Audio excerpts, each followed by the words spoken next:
ఆంధ్రప్రదేశ్ మాజీ ముఖ్యమంత్రి వైఎస్ఆర్సీపీ పార్టీ అధినేత జగన్మోహన్ రెడ్డి గారు ఒక్కసారిగా రాజధాని పేరిట పేల్చిన బాంబు వెనుక ఉన్న ఉద్దేశం ఏమిటి? తాజాగా ఈ ప్రతిపాదనల వెనుక వ్యూహాత్మకంగా ఆయన వేస్తున్న అడుగుల వెనుక ఉన్న అసలు ఉద్దేశాలు ఏమిటి? ఎందుకంటే 3 రాజధానులని గతంలో జగన్మోహన్ రెడ్డి గారు అన్నారు, కానీ ఇప్పుడు ఒక్కసారిగా ఆయన మరో ట్విస్ట్ ఇచ్చారు.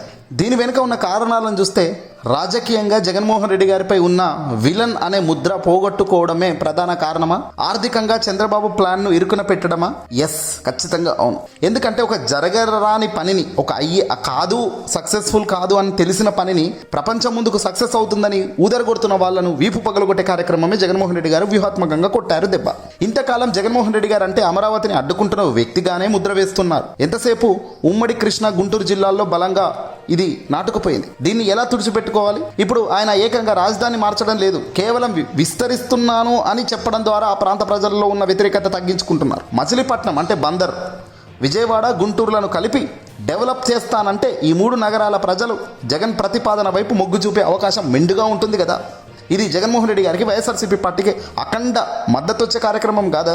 ఆర్థికంగా చంద్రబాబు ప్లాన్ను మొత్తం ఇప్పుడు ఇరుకున పెట్టేశారు జగన్మోహన్ రెడ్డి గారు ఒక్క దెబ్బతో. అమరావతిలో కొత్త నగరాన్ని నిర్మించాలంటే దాదాపుగా 2 లక్షల కోట్లు ఖర్చు అవుతుందని అంచనా వేస్తున్నారు.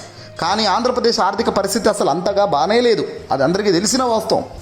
జగన్ చెప్పినట్లు ఇప్పటికే ఉన్న నగరాలను కలిపి గ్రోత్ కారిడార్ చేస్తే కొత్తగా మౌలిక సదుపాయాలు, రోడ్లు, డ్రైనేజ్, కరెంటు కోసం 1000 కోట్లు ఖర్చు చేయడం అవసరం ఉండదు. దానివల్ల ఆర్థికంగా చాలా గ్రాఫ్ తగ్గిపోతుంది. కేవలం 10-20 వేల కోట్లతోనే అడ్మినిస్ట్రేటివ్ బిల్డింగ్స్ కడితే రాజధాని సిద్ధమైపోతుంది. ఇది వినిపించడానికి సామాన్య ప్రజలకు కూడా చాలా ప్రాక్టికల్గా అనిపిస్తుంది. అందుకే జగన్మోహన్ రెడ్డి గారు ఈ అడుగులేశారు. సెల్ఫ్ సస్టైన్డ్ సిటీ వాదనను దెబ్బతీయకుండా ఆయన జాగ్రత్త పడ్డారు. అమరావతి ద్వారా ఆదాయం వస్తుందని చంద్రబాబు చెబుతుంటే జగన్ దాన్ని కొట్టిపారేస్తున్నారు. అమరావతిలో రూపాయి ఆదాయమే లేదు, కానీ విశాఖపట్నంలో లేదా ఈ కారిడార్లలో ఆల్రెడీ ఆదాయం కొనసాగుతుందని చెప్పడం ద్వారా చంద్రబాబు విజన్ను కేవలం రియల్ ఎస్టేట్ వ్యాపారం లాగా చిత్రీకరించడం జగన్ ఉద్దేశం. వాస్తవం ఏంటంటే అమరావతి ఇప్పుడిప్పుడే నిర్మాణం జరుగుతుంది. కరెక్ట్గా వర్షాలు గట్టిగా ఒక 10 రోజులు కొడితే అమరావతిలో వేలు కూడా పెట్టరాదు కొన్ని నెలల పాటు. ఇలాంటి పరిస్థితుల్లో రాబోయే రోజుల్లో శివరామకృష్ణన్ కమిటీ ఆల్రెడీ చెప్పింది, అక్కడ భూములు కట్టరాదు, అక్కడ భూమి మెత్తగా ఉంటుందని కూడా వాళ్ళు రిపోర్ట్ ఇచ్చారు. కానీ దాన్ని బేఖాతరు చేస్తూ అమరావతి నిర్మాణం అక్కడే చేస్తానంటూ చంద్రబాబు తన సొంత లాభాల కోసమే అడుగులు వేస్తున్నారని వైఎస్ఆర్సీపీ జగన్మోహన్ రెడ్డి గారు చాలా పదే చెప్పారు. ఇప్పుడు సెల్ఫ్ సస్టైన్ సిటీ అనే వాదనను దెబ్బతీయకుండా జగన్ జాగ్రత్తగా అడుగులు వేస్తున్నారు. అమరావతి అంటే ఎవరు వ్యతిరేకం కాదని, అందులో జగన్మోహన్ రెడ్డి గారు అమరావతికి వ్యతిరేకం కాదని, కానీ జరగరాని పనిని, చేయలేని అంశాన్ని పదే చెప్పడం తప్పు కదా అంటున్నారు. అక్కడ కాదు, మనం పెట్టే డబ్బులకు వచ్చే ఆదాయానికి మనకు సెట్ కాదు, ఫ్యూచర్లో డబ్బులు పెరుగుతూనే ఉంటాయి, ఖర్చులు ఇంకా వస్తూనే ఉంటాయి తప్ప తగ్గదు, దానివల్ల ఆదాయం రూపాయి వచ్చేది ఉండదు కానీ మొత్తం పెట్టేదే ఉంటుంది అని జగన్మోహన్ రెడ్డి గారు చెప్తున్నారు. సో జగన్మోహన్ రెడ్డి గారు అన్నట్టున్నది ఏంటంటే ఆదాయం లేని చోట మనం ఇన్వెస్ట్ చేస్తున్న పోతుంటే దానికి విలువ ఉండదు, అది కూడా 1000 కోట్లు, లక్షల కోట్లు అంటున్నారు. అది ఎక్కడి నుంచి చేస్తారు? ప్రస్తుతం ఆర్థిక పరిస్థితి దారుణంగా ఉంటే. అదే విశాఖపట్నంలో లేదా కారిడార్లో ఉన్న ఈ గుంటూరు లేకపోతే మచిలీపట్నం, బందర్కు సంబంధించి వీటికి సంబంధించి కారిడార్లను ఆల్రెడీ వస్తున్న ఆదాయం ఉంది. విశాఖపట్నంలో ఆల్రెడీ ఆదాయం ఉంది. ఈ ఆదాయం ఉన్న చోట ముందుకు అడుగులు వేస్తే చాలా స్పీడ్ గ్రోత్ ఉంటుందనేది ఆయన అంశం. లోక్సభలో అమరావతి చట్టబద్ధత కల్పించారు కాబట్టి ఇప్పుడు నిధులకు ఇవ్వాల్సింది కేంద్రమే. ఇప్పుడు ఇది జగన్మోహన్ రెడ్డి గారు కేంద్రంపై ఒత్తిడి కూడా పెంచడమే.